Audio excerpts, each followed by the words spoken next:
다 함께 사도신경으로 우리의 신앙을 고백하겠습니다. 전능하사 천지를 만드신 하나님 아버지를 내가 믿사오며 그 외아들 우리 주 예수 그리스도를 믿사오니 이는 성령으로 잉태하사 동정녀 마리아에게 나시고 본디오 빌라도에게 고난을 받으사 십자가에 못 박혀 죽으시고 장사한 지 사흘 만에 죽은 자 가운데서 다시 살아나시며 하늘에 오르사 전능하신 하나님 우편에 앉아 계시다가 저리로서 산자와 죽은 자를 심판하러 오시리라. 성령을 믿사오며 거룩한 공회와 성도가 서로 교통하는 것과 죄를 사하여 주시는 것과 몸이 다시 사는 것과 영원히 사는 것을 믿사옵나이다. 아멘. 오늘 부를 찬송은 찬송가 445장입니다. 찬송가 445장 먼저 가사를 함께 읽어보겠습니다. 태산을 넘어 험곡에 가도 빛 가운데로 걸어가면 주께서 항상 지키시기로 약속한 말씀 변치 않네. 하늘의 영광 하늘의 영광 나의 마음속에 차고도 넘쳐 할렐루야를 힘차게 불러 영원히 주를 찬양하리. 캄캄한 밤에 다닐지라도 주께서 나의 길 되시고 나에게 밝은 빛이 되시니 길 잃어버릴 염려 없네.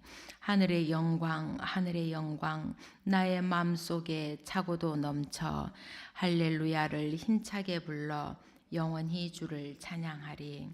광명한 그 빛 마음에 받아 찬란한 천국 바라보고 할렐루야를 힘차게 불러 날마다 빛에 걸어가리.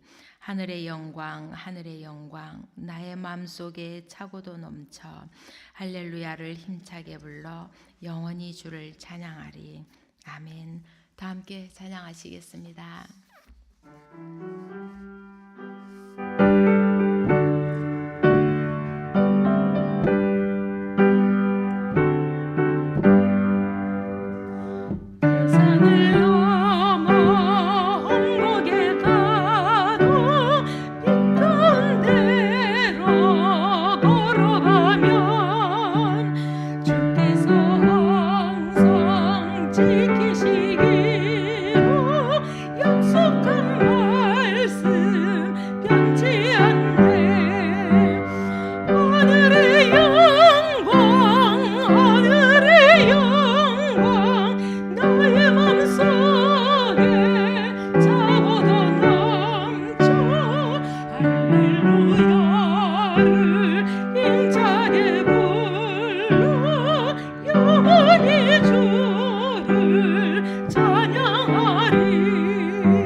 오늘 우리에게 주신 하나님의 말씀은 잠언 22장 1절에서 4절까지입니다. 잠언 22장 1절에서 4절까지입니다. 다 함께 한 목소리로 읽겠습니다. 많은 재물보다 명예를 택할 것이요 은이나 금보다 은총을 더욱 택할 것이니라. 가난한 자와 부한 자가 함께 살거니와 그 모두를 지으신 이는 여호와시니라. 슬기로운 자는 재앙을 보면 숨어 피하여도 어리석은 자는 나가다가 해를 받느니라. 겸손과 여호와를 경외함의 보상은 재물과 영광과 생명이니라. 아멘. 저는 운전을 할 때 항상 내비게이션을 사용합니다.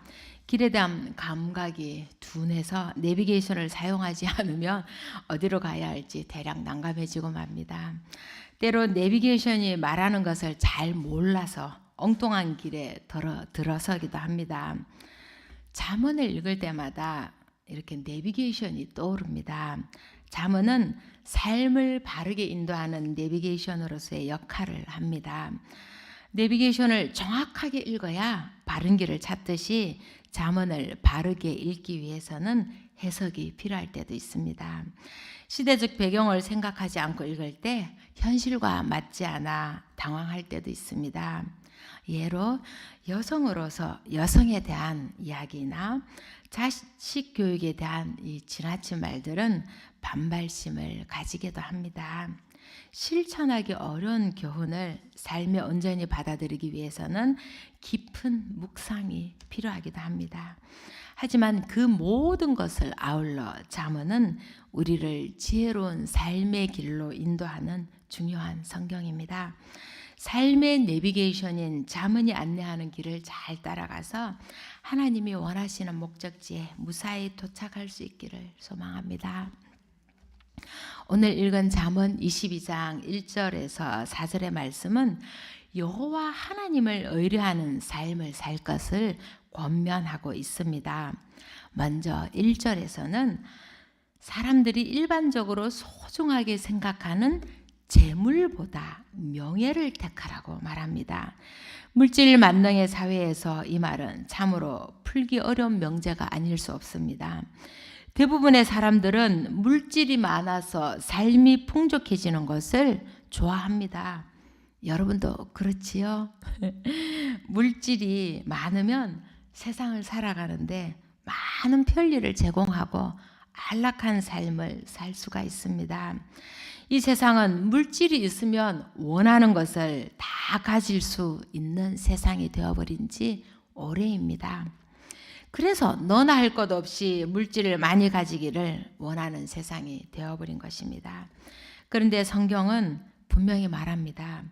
물질보다 명예를 택하라는 것입니다. 명예란 원어적으로 이름을 의미합니다. 명예, 즉 이름으로 쓰인 단어 쉔이나 하늘을 뜻하는 단어인 샤마임과 같은 말들은 높다, 뛰어나다라는 뜻을 가진 샤마하에서 파생된 것입니다. 그리하여 히브리적 사유에서 이름이 없는 것 자체가 비천하다는 것을 의미한다고 합니다. 부모는 자식을 낳고서는 가장 고귀한 뜻을 담아서 아이의 이름을 짓고 아이가 그 이름대로 고귀하게 잘 살아가기를 축복합니다. 제 부모님도 제 이름을 난초란에 빛날경을 써서 난초처럼 고상하고 세상에서 빛나는 사람이 되라는 염원을 담아서 지으셨습니다. 그렇게 사랑받는 존재로 태어났고 그 이름값을 다하는 사람이 되기 위해 최선을 다해 살아가고 있습니다. 그런데 제가 들은 이름 중에 가장 슬픈 이름이 있는데요. 길태란 이름입니다. 길에서 태어났다라는 의미인데 결국 너의 존재의 근원은 길바닥에 버려졌던 아이라는 것이겠지요. 그래서 그의 이름은 그에게 저주처럼 느껴졌을 것이고 결국엔 세상이 다 아는 범죄자의 길을 갈 수밖에 없었을 것입니다. 사무엘상 25장에서 나발의 아내 아비가일이 다윗에게 하는 말입니다. 원하옵나니 내 주는 이 불량한 사람 나발을 개의치 마옵소서. 그의 이름이 그에게 적당하니 그의 이름이 나발이라. 그는 미련한 자이니이다. 나발은 결국 어리석은 자란 뜻의 그 이름값을 하였고 어리석은 행동으로 인해 죽음을 자초하게 됩니다. 이처럼 구약 성경에서 이름은 그 자체의 의미뿐만 아니라 그 사람의 존재와 성품, 평판, 특질 등 복합적인 의미를 포함하고 있습니다. 즉, 그 이름을 지닌 사람의 전 존재를 반영하고 있는 것으로 인식이 되었던 것입니다. 때문에 고대 이스라엘인들은 개인과 가문의 이름, 즉 명예를 지키는 것을 대단히 중요하게 여겼습니다. 또한 생전에도 그리고 죽어서도 이웃으로부터 계속하여 인격적인 대우를 받기를 원하였던 것입니다. 그러므로 물질이 주는 풍족함을 누리기에 앞서 사회적 존재로서 다른 사람과 더불어 살아가는 데 있어서 훌륭한 인격과 성품을 지니고 다른 사람의 인정과 존경을 받는 사람이 되는 것을 아주 중요하게 여겼던 것입니다. 사람은 죽어서 이름을 남긴다는 이 말의 의미를 10분 이해하게 됩니다. 이어서 은이나 금보다 은총을 더욱 택할 것이라고 말합니다. 은총이란 사람의 길을 보호하시고 구원하시는 하나님의 은혜를 말합니다. 은총은 하나님의 호의가 아니면 얻을 수가 없는 것입니다. 이스라엘 백성들은 율법을 잘 지킬 때 하나님의 호의를 얻을 수가 있었습니다. 그러므로 하나님의 말씀을 잘 지키며 하나님의 은혜를 사모하는 자가 되어야 할 것입니다. 1절은 재물과 명예, 은금과 은총을 대비하여 말하고 있습니다. 재물과 은금은 이내 사라지고 마는 땅의 보물로서 허무한 것들이지만 명예와 은총은 궁극적으로 영원히 사라지지 않는 하늘의 것입니다. 인생을 살아가며 우리는 매 순간 선택의 기로에 서게 됩니다. 그때마다 잠시 있다 사라질 물질이 아니라 하나님께서 최종적으로 우리를 보고 그 인생에 대해서 평가하실 이름을 가지는 것, 그리고 은총을 누리게 하는 영원한 가치를 가진 것을 선택하기를 소망합니다. 이런 선택은 우리를 좁고 험한 길로 인도하게 될 것입니다. 따라서 수고하고 피곤한 삶을 살 수밖에 없을 것입니다. 그래서 많은 사람들이 더욱 편안히 누리며 즐길 수 있는 삶, 육체적 욕구와 감각을 충족시켜주는 삶을 선택하게 되는 것입니다. 그러나 우리는 그리스도와 함께 십자가에 못 박혀 땅에 대해서는 죽은 사람들입니다. 우리의 시민권은 하늘에 있습니다. 그러니 더 이상 땅에 속한 육신과 정욕을 따라 살아가는 사람이 아니라 거룩한 영의 인도하신 대로 살아가야 하는 것입니다.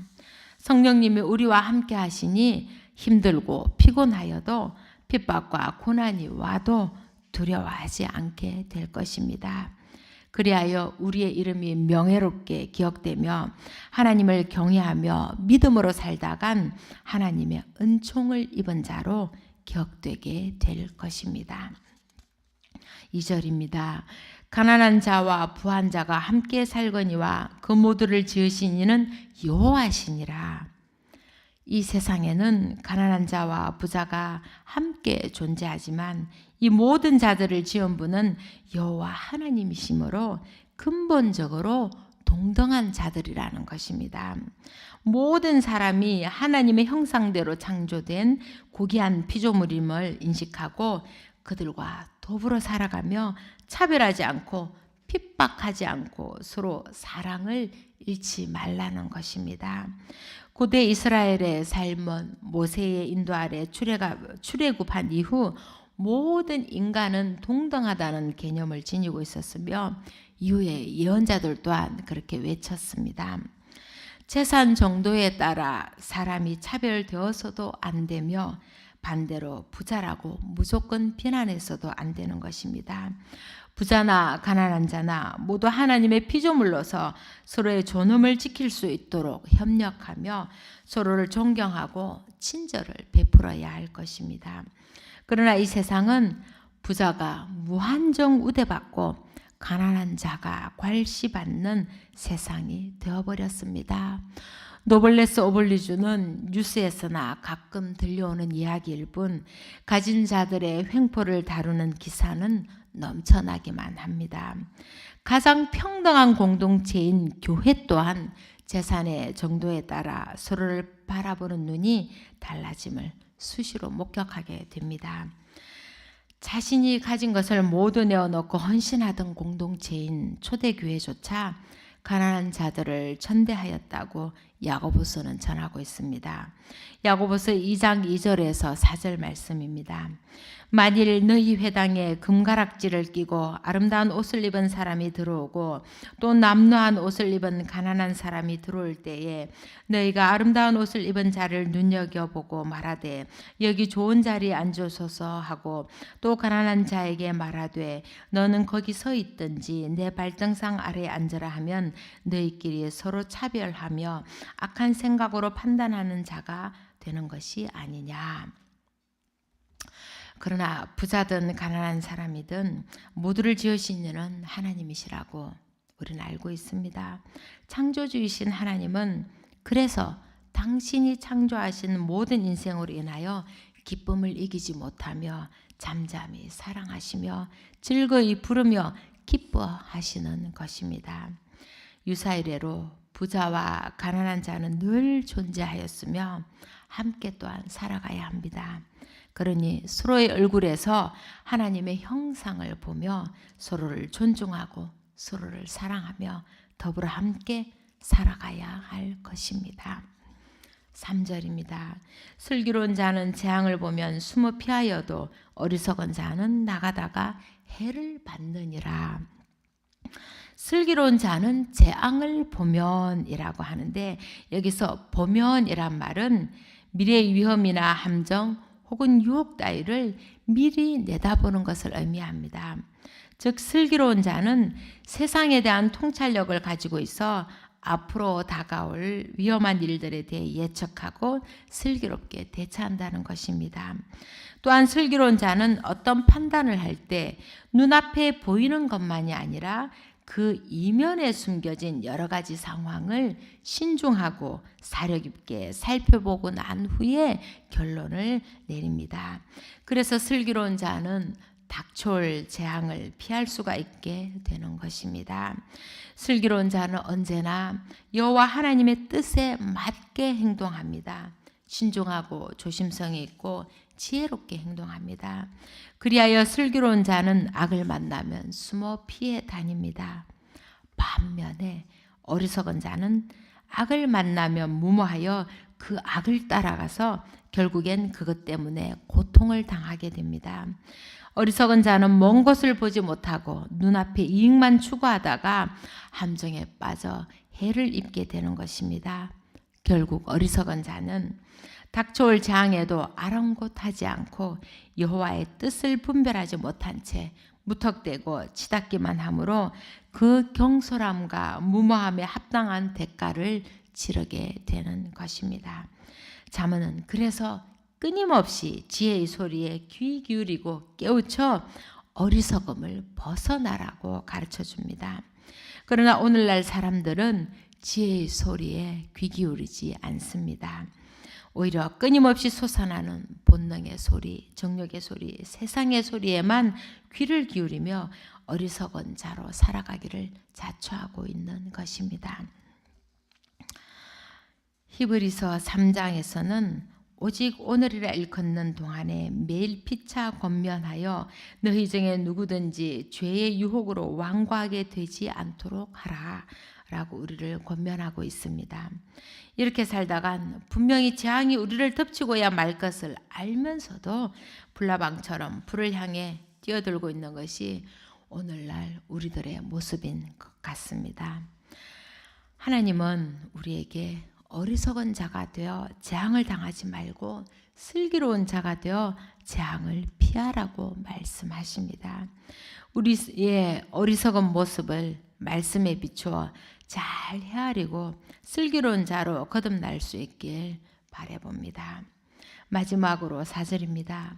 겸손과 여호와를 경외함의 보상은 재물과 영광과 생명이니라. 진정한 겸손은 자신이 하나님의 피조물임을 인정하고 창조주이신 하나님을 경외하는 것으로부터 시작됩니다.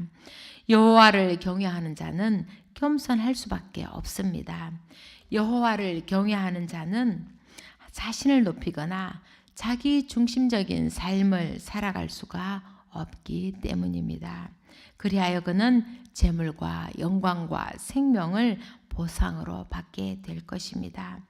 여기서 재물과 영광은 이 원어로 보면 단수형으로 되어 있는데요. 생명은 복수형으로 쓰여져 있습니다.